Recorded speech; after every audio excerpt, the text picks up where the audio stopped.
여러분 안녕하십니까? 이충건입니다. 오늘은 2024년 광의의 국가부채 비율 D4가 181%로 급증을 했고 일반 정부 부채 비율 D2는 49.7%, 공공부문 부채 D3는 68.0%로 증가했다. 따라서 국가부채 증가 속도가 빠르기 때문에 재정준칙제도 도입이 필요하다라고 하는 내용을 가지고 말씀을 드리겠습니다. 방송에 앞서 아직 이충건 교수 방송의 구독자가 아닌 분은 동영상 아래 구독과 좋아요를 눌러주시기 바랍니다. 방송 제작에 큰 힘이 됩니다. 정부와 공공기관 부채에 공적연금 충당금 부채까지 더한 광의의 국가부채 D4가 2024년 기준 4,632조 원에 달한 것으로 나타났습니다. 박수영 국민의힘 의원이 정부가 발표한 공공부문 부채 D3에 국민연금 미적립 부채 1,575조 원과 군인연금 충당금 부채 267조 원, 공무원 연금 충당 부채 1,052조 원을 더해서 구한 것입니다. 우리나라 GDP의 181%로 국민 1인당 9천만 원의 빚을 짊어진 셈입니다. 재정경제부는 수시로 중앙정부와 지방정부 부채를 합한 국가채무 D1을 발표합니다. 국가채무는 2024년 1,175조 원에서 작년 1,412조 원으로 급증했습니다. GDP 대비는 49.1%를 작년에 나타냈습니다. 그동안 정부는 국가 채무와 일반 정부 부채만 강조하며 재정 건전성이 양호하다고 강변했습니다. 하지만 국가가 연금 지급을 법으로 보장한 상황에서 연금 충당금 부채를 부채 통계에서 제외하는 것은 실상을 축소하는 것이라고 볼 수가 있습니다.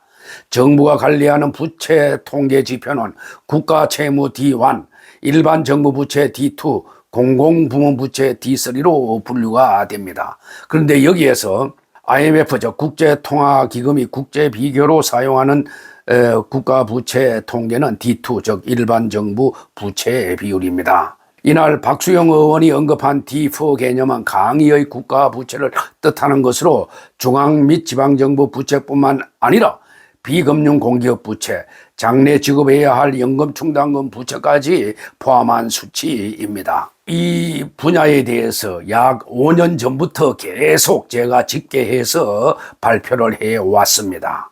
기재부에 따른다면 2024년 말 기준 국가채무 D1은 1,172조 원으로 GDP의 46.0% 수준입니다. 일반 정부 부채 D2는 전년 대비 53조 5천억 원이 증가한 1,270조 8천억 원입니다. 명목 부채는 늘어났지만은 GDP 대비 D2 비율은 2023년 50.5%에서 49.7%로 0.8포인트 낮아졌습니다. 그 이유는 GDP 통계를 변경했기 때문입니다. 중앙 및 지방의 159개 비금융 공기업 부채를 더한 공공부문 부채 D3는 1,738조 6천억 원으로 전년보다 65조 3천억 원이 늘었습니다. GDP 대비 D3 비율은 69.5%에서 68.0%로 1.5%포인트 떨어졌습니다. 그 이유는 GDP의 통계 지표의 기준 연도를 변경을 했는데다가 GDP에 새로 포함한 것을 확대했기 때문에 GDP 통계 자체가 더 증가했기 때문에 그렇게 된 것입니다. 우리나라는 국가 부채 증가 속도가 빠르기 때문에 재정 건전성 확보에도 적극 나서야 합니다. 올해 처음으로 국가 채무 비율 D1이 50%를 넘는 것도 문제지만은 부채 증가 속도가 너무 빠르다는 건 더 심각한 문제입니다. 기축통화국이 아닌 우리나라로서는 나라 빚이 급증하면은 국가 신인도 하락과 금리 상승, 원화 가치 폭락으로 이어져서 국가 경제 전체가 흔들릴 가능성이 있습니다. 이를 막기 위해서 세익 기반 확충과 지출 구조 조정에 시급히 나서야 할 것입니다. 국회에 보류되어 있는 재정 준칙 제도 도입도 서둘러야 할 것입니다. 재정 적자를 GDP의 3%로 이내로 묶는 최소한의 안전장치 없이는 국가 재정의 지속 가능성을 담보하기 어렵습니다. 특히 포퓰리즘에 빠진 이재명 정권은 돈 풀기를 너무 많이 해서 심히 우려됩니다.